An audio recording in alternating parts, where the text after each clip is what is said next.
Hi everyone, and welcome to Imagination TV. We're on week 9, episode 42, and our theme for this week is initiative. Now, I've probably got a familiar face to those who have been watching it so far. I've been on the show previously as a co-host, and today I'm going to give hosting this thing a crack. My name is Rianne Miller, and I'm an incredibly proud Wirangu Narungga and Wongatha woman. I was born and raised in Ceduna on the west coast of South Australia.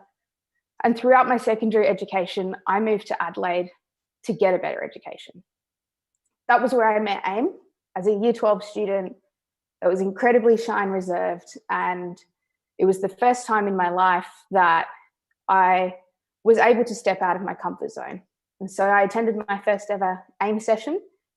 And for me, it was a chance for me to be able to let go of the challenges that I was going through personally, emotionally, and mentally at the time of my life, and AIM allowed me just to take a step off of that roller coaster for a little bit of my days. So here I am, 6 years on. I wear many hats at AIM still currently to this day, not physical hats. Kind of got a really round head, so hats don't suit me. I wear my hair up most of the time. But in the realm of AIM, I do everything from content designing to puppeteering, taking on partnering at the moment, run the global programs out of Africa, America, and Australia. And now apparently I'm going to be hosting this TV show a crack. Yesterday, we launched a fundraiser to get AIM to Zimbabwe.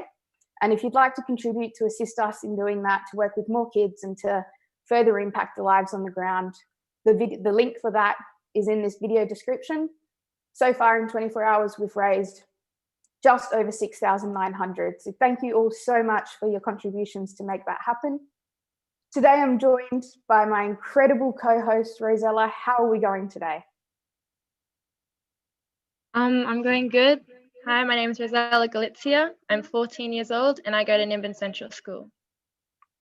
Thank you so much for joining. How are we feeling? I'm feeling good, a little nervous. This is my first time doing this. So sorry if I make any mistakes. Mistakes are bound to happen because it is also my first time doing this. So at least we can be nervous together and get through this. In the audience, we have Chelsea, Jasmine, and Maggie. How are we feeling today, girls? Good. Yeah, pretty good. What are some hobbies you can tell us about that you've been into? I know we had a really great discussion before the show went live, so tell us about it. I like doing art and like makeup and all like the hands-on stuff. I am really into cows, and yeah, I like just being outside and stuff. Love it. Cows, makeup, art, and being outside. Incredible hobbies to have and incredible interests to pursue later in life and currently. This week, we've combined a pandemic, a YouTube video, a YouTube TV show, an open Google Doc, and a hoodie to co-create a feature film called Imagine. So we're going to jump into a live script writing session with the audience, and we're going to play a quick video to get us started.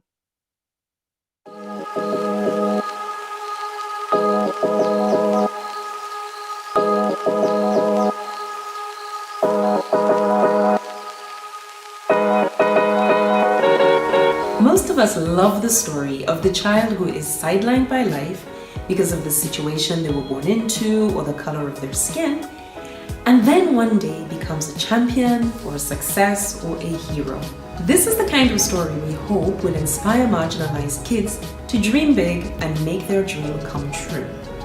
But what if we did it differently? How are we gonna do that?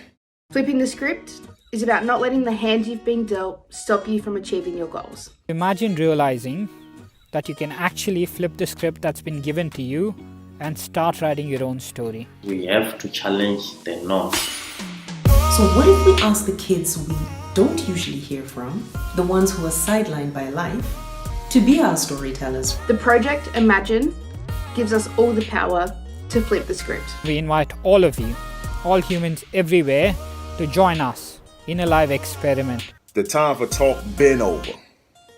It's time for some action. And there is genuinely no limit to what you can achieve. There is no limit to any imaginative juices. Use that kind of like just around the corner idea, so you can bring in technology and ideas or social constructs that don't exist and bring them into this world. Let's write the next chapter of human history collectively. Imagine the wealth of stories and ideas just waiting to come into the world. Imagine the new horizons, if we flip the script. Welcome to the Imagine Film Project.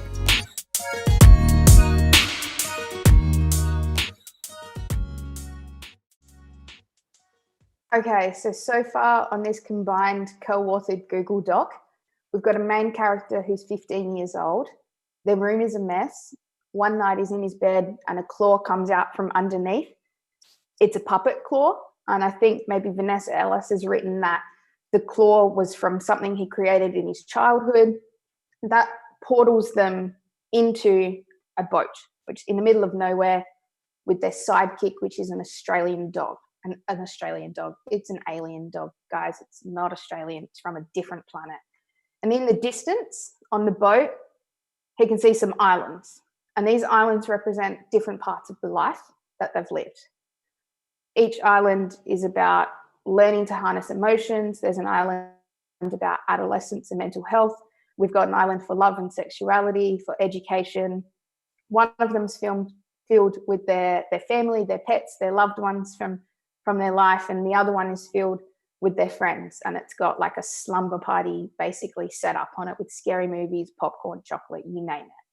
So where we left off last with the script writing is that under the boat there is a giant squid. Now it's crazy, it's moving really fast. The main character doesn't know what's going to happen. There's also mention of a whale somewhere. I think the islands were on the whale's back. And then all of a sudden there was a choir in the ocean. And the ocean was a musical, and the whale was making whatever noises a whale makes to sing and to contribute to the musical happening underneath. Rosella, what do you think would happen next in this story? What's the main character thinking, feeling? What's going on with the choir under the water? Maybe he's sensing a feeling of calm and he's deciding which island he wants to go to. Mm-hmm. When he's feeling calm, is it for a reason? When I sit outside and I just hear the birds singing, I feel really calm. So I think if you heard a whale singing, you would be quite calm as well. You'd be relaxed. Yeah. Chelsea, what noise do you think a whale makes? I don't know. Maybe like loud kind of noise. Jasmine, does the squid do anything in this story? Does it have a special power? Does it communicate with the whale? What can we say the squid's doing?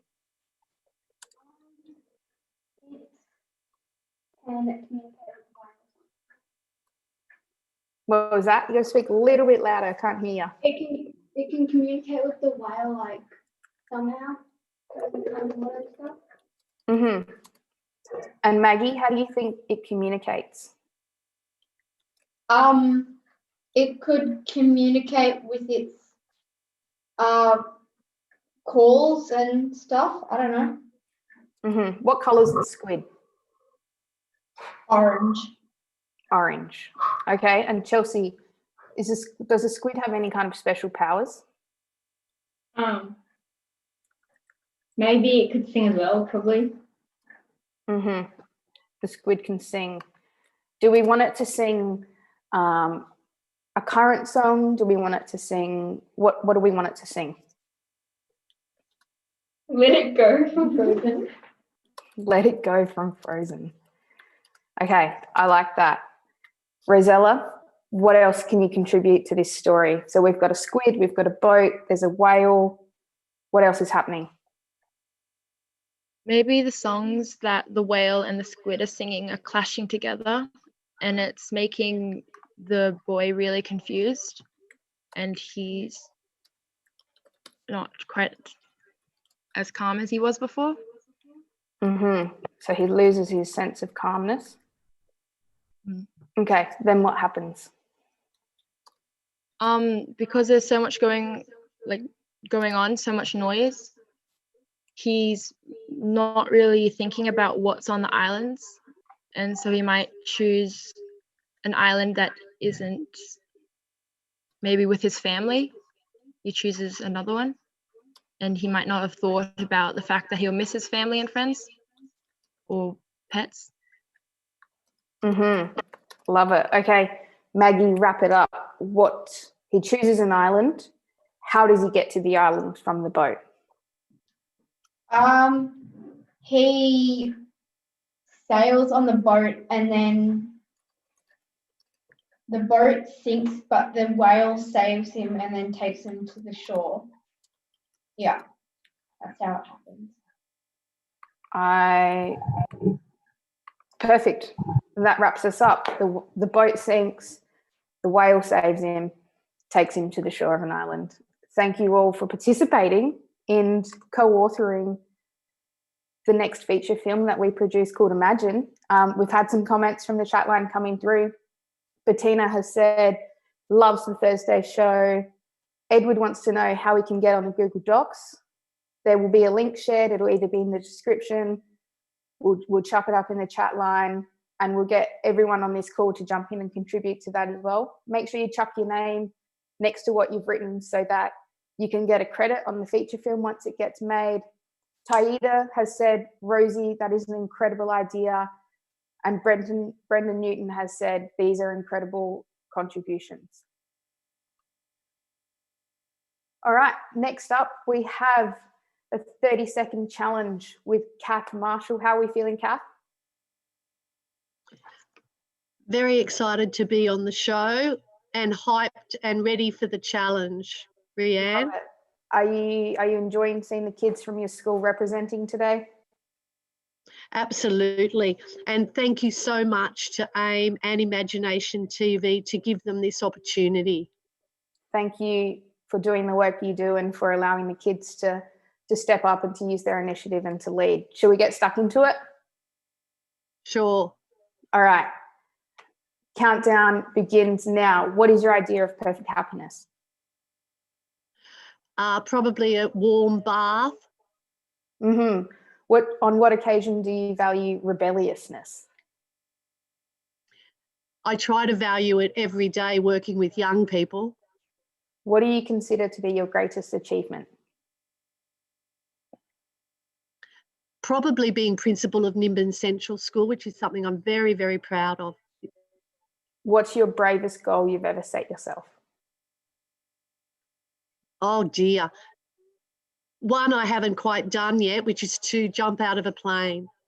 Or what is something that you most dislike in the world? Hatred, negativity, violence. And to wrap us up, what is your motto? Never give up. Thank you, Kath, for that incredible, very quick answers. Rosella, how do you think Kath did today? Yeah, I think she did really good. Do you Probably have better any than I would have questions? done. Do you have any questions you'd like to ask her? If you were to die and come back as a person or a thing, what would it be? A person or a thing. If it was a person, I'd like to come back as myself. And if it was a thing, probably a tree, like the fig tree that's out here, which is probably about 200 years old and has seen so much. Okay. Incredible. Alrighty. Thank you very much, Kath. Girls, do we all just want to take ourselves off mute and give, I think you call her Miss Marshall or Mrs. Marshall, and a big round of applause for today's efforts?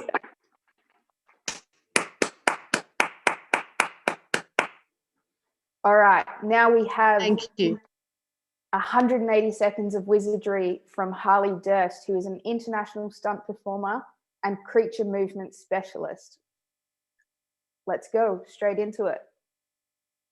Hi, you little rippers. I hope you're doing well. My name is Harley Durst and I'm a professional stunt performer and creature movement specialist. I was born and bred in Australia, a little country town of just over 1,000 people, and I'm currently living in London, and I've been working in the stunt industry for about 15 years now. Some of the films that I've worked on, my first film I worked on was The Wolverine, and I've worked on Pirates of the Caribbean, I've worked in the Fast and Furious franchise, Wonder Woman. I got to double for Tom Hiddleston as Loki in Thor Ragnarok, and more recently I got to play in 2 different Star Wars films. I've got to double an actor in Star Wars Episode 9, and I got to play a really cool creature character in the Star Wars film Solo, and the creature's name is Moloch.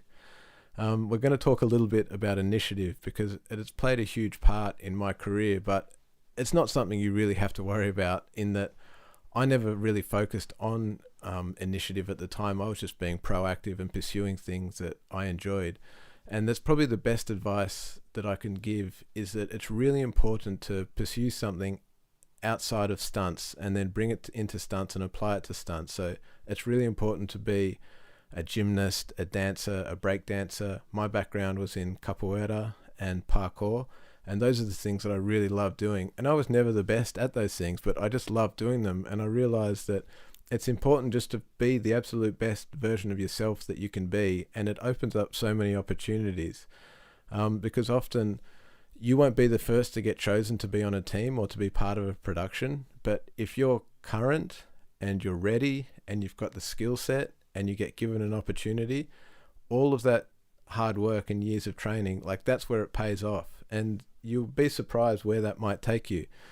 For me, with creature work, it's something that's very difficult to get into, but I've always loved the idea of doing creature work and pursuing that. And through my work, I got given the opportunity to work on a musical theatre show for King Kong, and they had built this incredible life-size King Kong creature, and I was able to do the animatronic head control for King Kong, and then later on it developed where I was actually doing the voice live for Kong every night.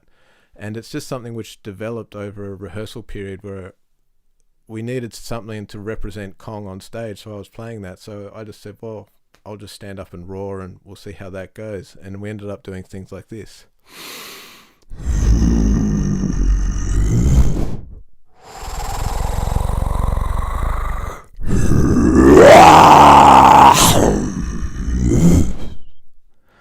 And that show ended up taking me over to New York, where we developed the show, and it later on went on onto Broadway, which is incredible. So I guess the thing is, just be the best version of you, and honestly, just keep pursuing your dreams. Wow, what an incredible wizard to have. Vicky Parsley's saying Star Wars with capitals with heaps of exclamation marks. Brianna Saltner's saying, what an incredible job, heaps of exclamation marks again. Chloe Bishop, what an incredible and awesome job to have. Rosella, what do you think about that? How'd Harley do? I think he did really good, especially with those sound effects he just did. It's a bit hard not to laugh, but it was really cool. I did see Chelsea, Jasmine and Maggie having a little giggle in the background there. How did you girls find that? Interesting. Yeah, interesting. Yeah. And a bit Do you reckon you all just want to take a little breath in now and try to recreate those King Kong sounds? Oh, really? Ready? On 3. Yeah, there's Chelsea. Okay. Breath in. 1, 2, 3. Brilliant. Sounded just like King Kong did in the movie. Thank you very much for that. Okay, now we're moving on to our keynote speaker, Kai Furneaux, who is a TV host and author, survival expert, and stunt performer. If you have any questions, make sure you drop them in the YouTube chat line. For those of you on the screen with me today, have a think about what you want to ask Kai for the Q&A post this. We're going to hand it straight over to you now, Kai. You've got 20 minutes. Tell us about what you do and how you do it. Whew, wow, I mean, that is a pretty hard follow-on from Harley there. He was absolutely amazing, and I actually sort of know a friend who knows him, so it was wonderful to see him and hear a bit of his story. I have a few questions for you guys out there today. So how many of you have been told that you couldn't achieve something that you really wanted to achieve? And how many of you have been told that you are just dreaming too big? Or how many of you have been told that you can't do something by someone who doesn't even know what you can do and doesn't even know who you are? I mean, that's happened to me my entire life, and it still happens to me today. So let me tell you a little bit about myself. I grew up in a tiny country town in the mid-north of South Australia. So I have a slide of it here.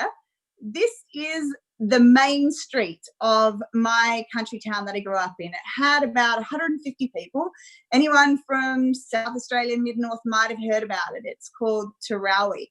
Now, the cool thing about being in such a small town was that I was able to sort of head out into the outdoors and adventure a lot, but there weren't a lot of opportunities for me to do much there. It was a meatworks town and the meatworks closed down. So towards the end of my schooling, I did head on to a town called Adelaide, which is the capital of South Australia, and I finished there and was doing my university degree. I was doing a Bachelor of Business Management. I really didn't know what I wanted to do with my life. But there was one night when I was 19 and I was headed down through what is called the Adelaide Hills Freeway, and it has lots of really crazy turns in it. And I was a passenger in a vehicle, and the person who was driving the car decided that he might want to go a little bit too fast around the corners. In the moment he was doing it, I sort of went, stop, stop, but I wasn't really sort of serious. I didn't want him to think that I wasn't very cool. So at the last second, around a bend ironically called Devil's Elbow, our car spun out and went at about 60k an hour into a concrete pole. And this is what the car looked like in this slide.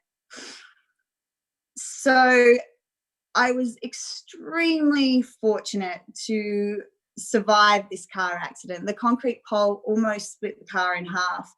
And I remember as the car was going towards the concrete pole, a Reader's Digest article I'd read about most accidents with cars involve head injuries. So as my head flew towards the front of the car, I put my forearm up and managed to smack my head off my forearm instead of my arm, instead of the dash, which probably saved my head from serious brain injury.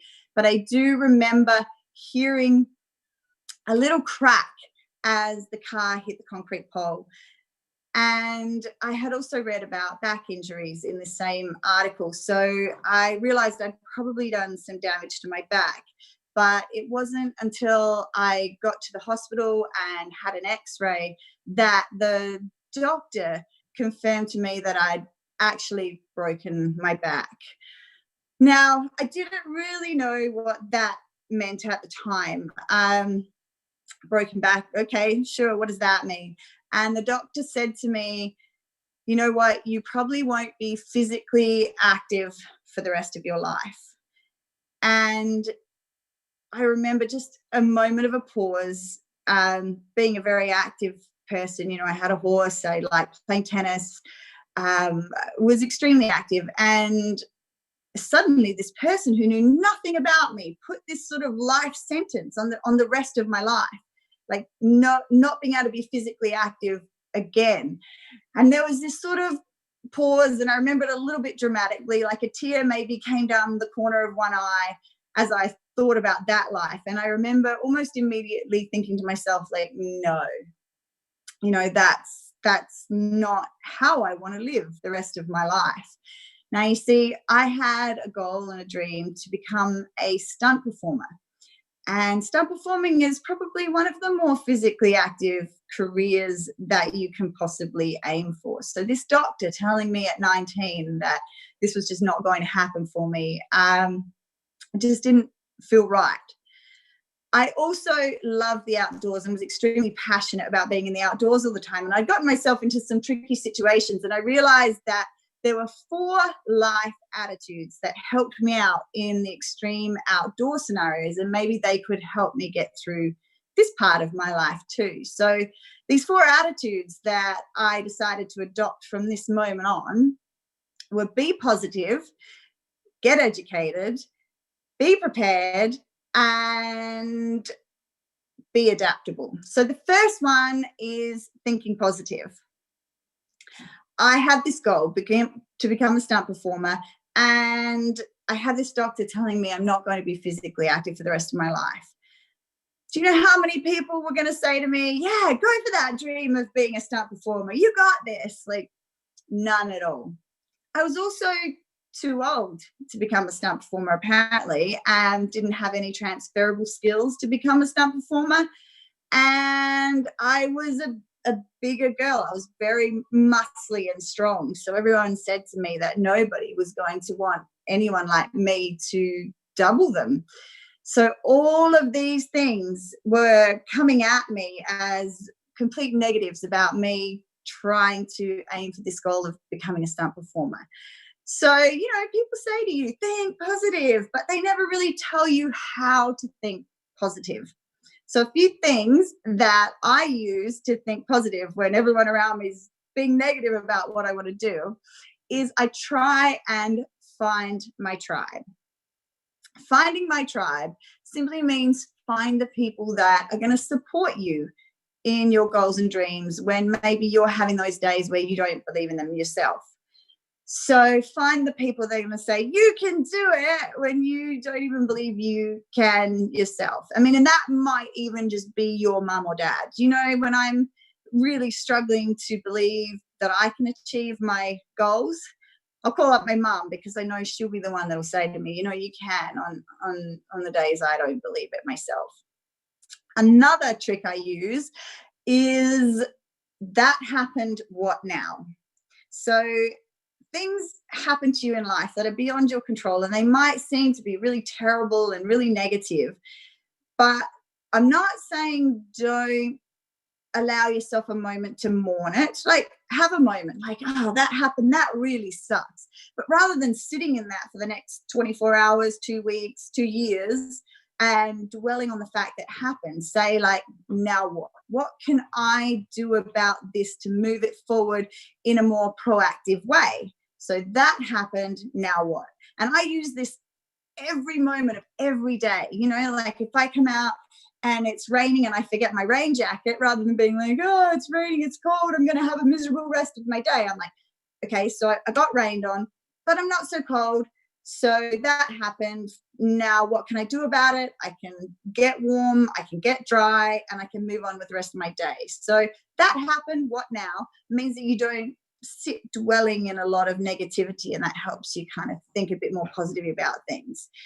And the final thing I use to help me keep thinking positive is this too shall pass.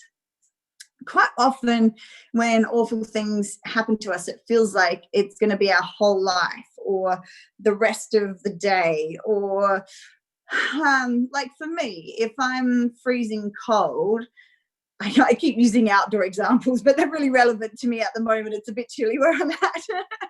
So if I'm really cold, instead of dwelling on the fact I'm cold, which will ruin my day, I'm like, one day I'll be warm again. So I'm just going to get on with doing what I'm doing and not dwell on the fact that I'm freezing cold. So in order to think positive, like, those are the three things that I normally do. I find my tribe. People are going to tell me that I can do it when I don't believe it.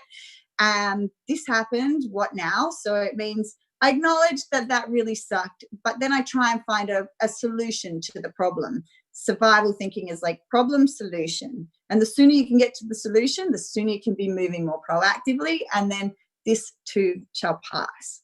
So here I am, sort of broken back, stunt performer. I begin to think positively about it. The very next thing I need to do is I need to find out what it means to be a stunt performer. Now, I had a dream and I had an idea about what it could possibly mean to be a stunt performer, but to be honest, I didn't really have a clue. So educate yourself is the very next thing in my attitudes of survival that I use. So I don't know if you know what a stunt performer does, but if you see a section of television or a movie, say an actress is running along and her hair's blowing in the breeze and suddenly she trips and falls. Well, what happens is the actress runs along, her hair blowing in the breeze, and then she sort of makes this little movement like that. And then they go, cut, and the director cuts everything. And they like bring the stunt performer in. And so in I come. And I've been dressed in the same outfit as the actress. I'm usually wearing a wig because they're not going to dye or cut my hair for a day's work. So I'm wearing a wig and they try and paint an approximate face. But if you see my face, you're going to know it's not the actress. And then they go, and action. And I go, like, and I fall down to the ground and I hit the ground and I like make it look really dramatic, but I try and hide my face at the same time. And then they go, great, cut.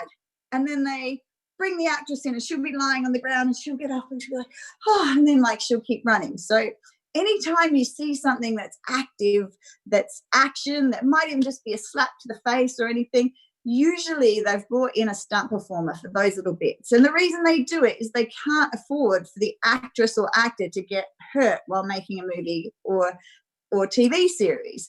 Because if they get hurt, then production has to halt. But if I get hurt, they'll just find somebody who's my size and shape and put a wig on them and like, next, bring in the next one. So it just makes filming TV shows and movies just a little bit easier and you're not hurting your stars.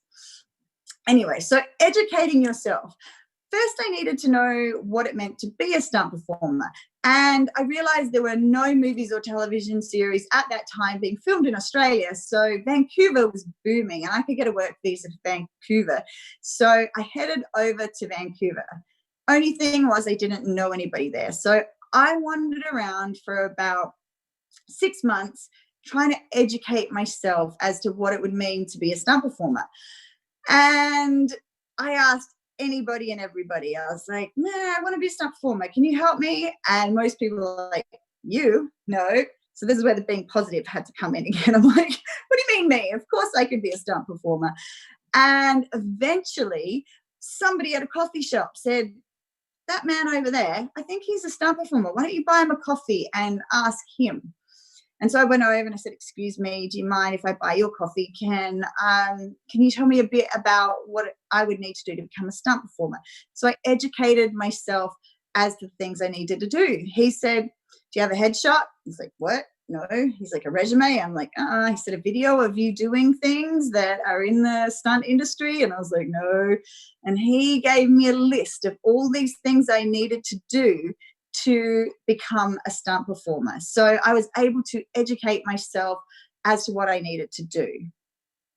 Now, once you have educated yourself, the next thing that I make sure I do is be prepared.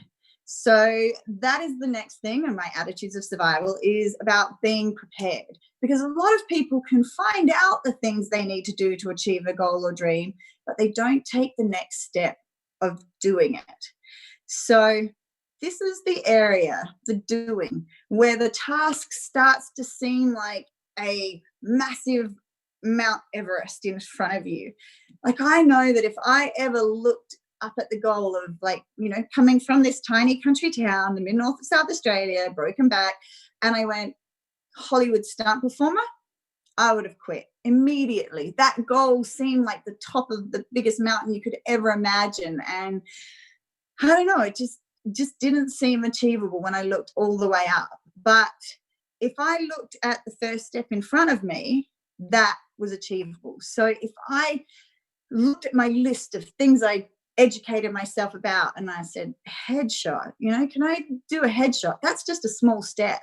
And absolutely, I can get a headshot and resume together. So by taking these tiny steps and just looking at the task in front of me, it meant that the mountain was eventually climbed and I got to the top without intimidating myself out of the goal and dream. Because honestly, when I set myself that goal and dream, it did seem like the absolute most impossible goal or dream I could have set myself. So being prepared meant, you know, I looked at the stunt performers in Vancouver and they were all gymnasts. So I became a fighter. There's no point in becoming like everybody else, because it's what makes you different and unique and spectacular that is going to get you noticed. Like, if you try and be like everybody else, then you get lost in the crowd. So I didn't become a gymnast. I became a fighter, and I learned weapons, and I learned kickboxing and taekwondo and anything I could to make me the very best fighter. And it just meant that when the movie Thor came to town, they needed somebody who was my height, my size, who could use swords and a long staff and fight and do big wire stunts where you're attached to wires and get blown all over the place. And it meant that because I was prepared, I was the best person for that job. So I've got a little video that I'm going to share with you that is rehearsal footage of me rehearsing for a stunt in Thor, but also intercut with footage of the actual movie itself. So check this video out.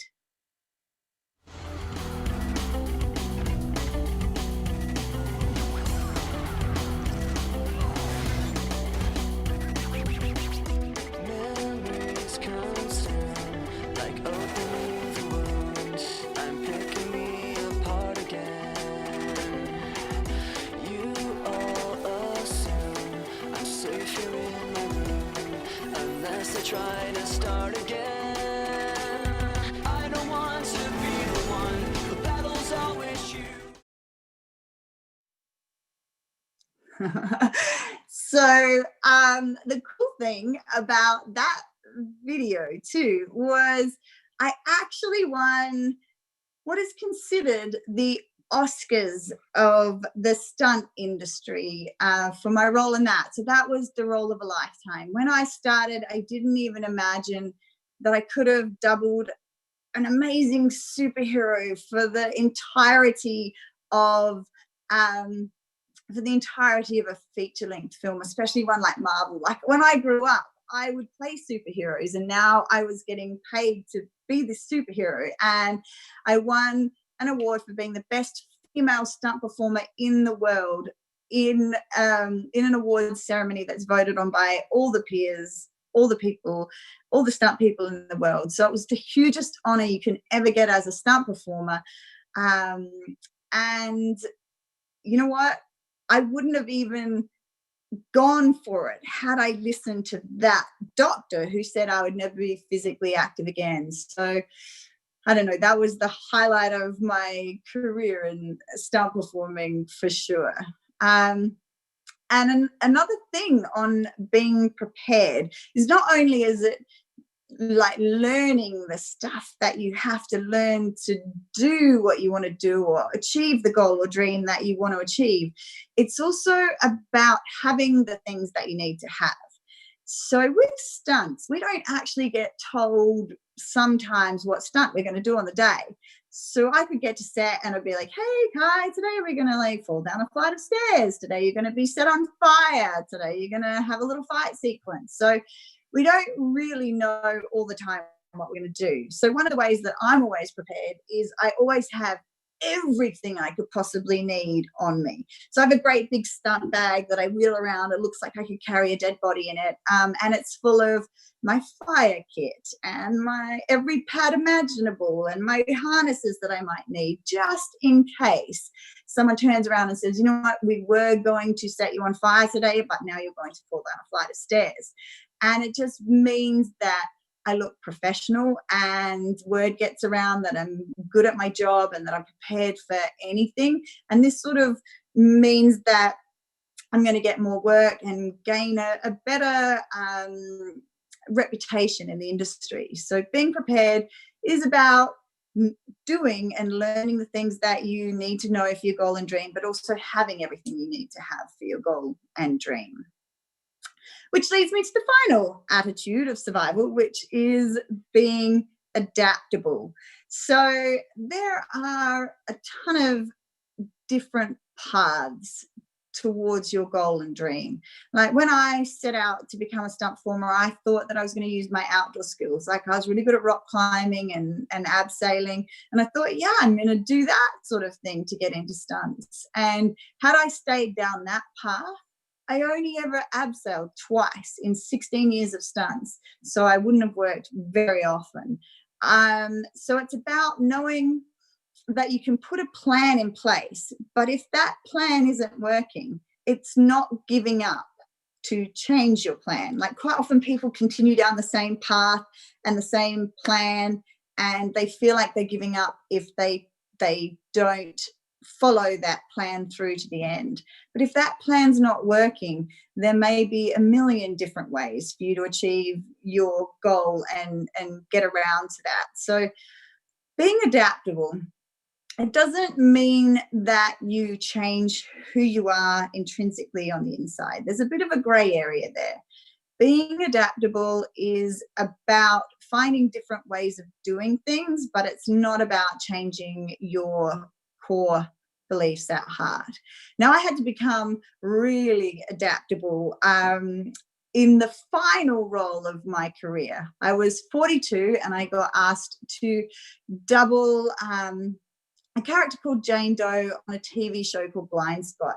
And the stunt coordinator on that, he liked to teach people by showing, whereas I learned by doing. So I had a couple of choices there. I could not learn very well, or I could change my method of learning. It didn't change who I was, it just changed a way of how I did things. So this is some examples of the fighting I had to do for a TV show called Blind Spot in this video.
Now, I kind of love but hate that last pose in the Blind Spot thing where I'm like standing there all strong, because it was that day that was sort of the beginning of the end of my stunt career. I mean, at 42, I was doing some of the best fighting and stunts I've ever done in my career. So not bad for being told I was too old when I started out at 25, and being told that I wouldn't be physically active by the doctor who diagnosed my back.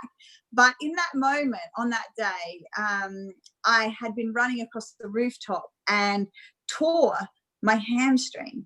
And so I went from running to hopping, and then I had to do a 11-hour day fighting on that leg. And I did it all on one leg. You can't tell, but I was in a lot of pain. If I fell down, I had to get picked back up again.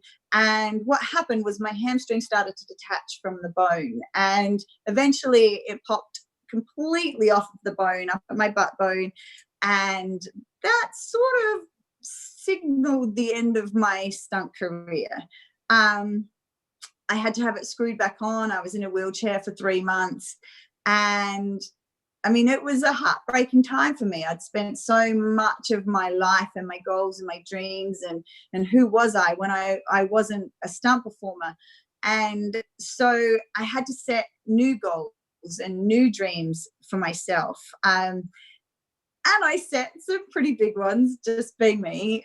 But every single day from that moment, and obviously from the very beginning, I use these think positive, be prepared, be adaptable, and educate yourself to help me achieve my new goals and dreams and just get me through everyday life. Like, it's pretty hard to think positive when you're in a wheelchair, but, you know, I found a way, and I practiced all of these 4 attitudes of survival to keep me going. And normally I get to this spot in the talk and I'm like, you know, and I haven't achieved that goal yet, that big goal, that big dream. But I'm happy to tell you guys that just recently I achieved the even bigger goal that I set for myself. I wanted to be the host of my own TV show, to prove that women are strong and capable of anything, and they can be feminine and powerful all at the same time. And I just recently was able to host a TV show called Outback Lockdown. So I'm super proud to be able to tell you that with these 4 attitudes, I've managed to achieve an even bigger goal for me. So I can guarantee they work. But I'd like to tell each and every one of you out there that along my career, people have helped me out in a way that they've never expected anything back from me, and that I've never been able to repay them in a way I feel is equal to the contribution they've had in my life. So my social media handles are as follows on this next slide. And if any of you out there at any time need someone to be part of your tribe and tell you you can do it, or need a bit of advice about anything or everything, please reach out to me and let me be that member of your tribe that gives you the thumbs up and maybe says an encouraging word or helps you move forward towards your goals and dreams. You know, I'm outdoors a lot and off grid a lot, but as soon as I can get to your messages, I will get back to you if I can. So that's just my message to you guys. Like, I will help be that person for you. So that's my story and my journey. And that's about it. I guess we're back to Ree. Thank you so much, Kai, for sharing your story with us. It's amazing to see how setting some goals and having some dreams can really help you push yourself to the next level. When your journey first started, how many times did you think of quitting or giving up? And what did you think or do to keep yourself going? That's a brilliant question, because I feel like there were definitely multiple times when I felt like quitting and giving up, when the dream felt way too big. I mean, even when I was in the dream, you know, every day you're only as good as your last stunt day was, and it was a hard road. And I felt like quitting numerous times. So some of the things I would do, I would call up my friends and family and be reminded about the fact that I could do it and that I was strong enough and I was capable enough. So that helped. And then sometimes I would just sit back and think about why I wanted that goal and dream, because sometimes when you get to a goal and dream, it's not what you expected, and it's okay to sort of drop that and let it go. But I would remind myself of why it was important to me. And honestly, that positive self-talk, like just looking at the positives and the things that you're good at, and recognizing that you are capable of far, far more than you truly believe. Like, those are the things I just kept saying to myself, can I get back up from this again? Can I keep moving forward? Is there one step I can do that will push this dream and goal forward? So just recognizing that, you know, there were things I could do, I could always get back up again, and that I was far more capable than perhaps I believed I was. Those sort of things really helped. Amazing. Thank you so much, Kai and Rosella, for jumping in with the question. We've had our YouTube chat line going bonkers. Caparelli has said, wow. Parul has said, Kai, you're such an inspiration. Thank you so much for sharing your story. We've had Georgie from South Australia say, what an incredible story of survival and recovery and of resilience and perseverance. Absolutely inspired. Vanessa Ellis had said she's still learning from you, Kai, 20 years on, and she's found her tribe. And yet Parul has said again, what you do is so great and you deserve every stage to speak on and to lead. So thank you so much for taking the time to chat with us and the kids of the world today. My question to you is, what makes you, I guess, want to keep going? Like, what inspires you to do what you've done and to turn up every day? Oh, wow. I guess I love doing different things every single day, and I'm passionate about learning, and I get excited about what the day could possibly offer. I never wanted to look back on my life and have any regrets. So if someone asks me to do something, or if I want to do it, I just do it. Like, there's this interesting thing where people want to do things but then they don't do them, and I'm just like, it's like that Nike thing, just do it. Like, just find your way and make it important, and get up off the couch and commit to it. So doing is probably the hardest thing, but I love it. I love looking back and going, wow, like, I didn't say no. I didn't pass up that opportunity, and I achieved that. So it's that sense that really excites me and keeps me moving, I think. Just do it. If that's how we end all interviews on IMAGI-NATION TV, that's how it's going to be. You've just got to do it. Thank you so much for your time. Chelsea, Jasmine and Maggie, do you want to take yourself off mute and give Kai a massive round of applause for coming to speak with us today?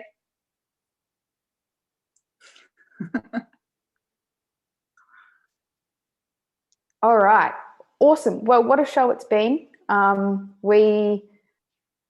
Thank you so much for everyone on the call and everyone watching this, for being patient with me while I try to maneuver live TV.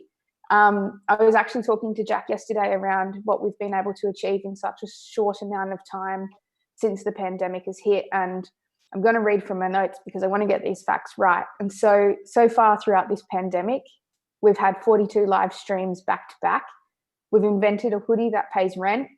We've created IMAGI-NATION classrooms that happen every day after this for the schools that are a part of AIM, so that we can mentor kids still throughout this time.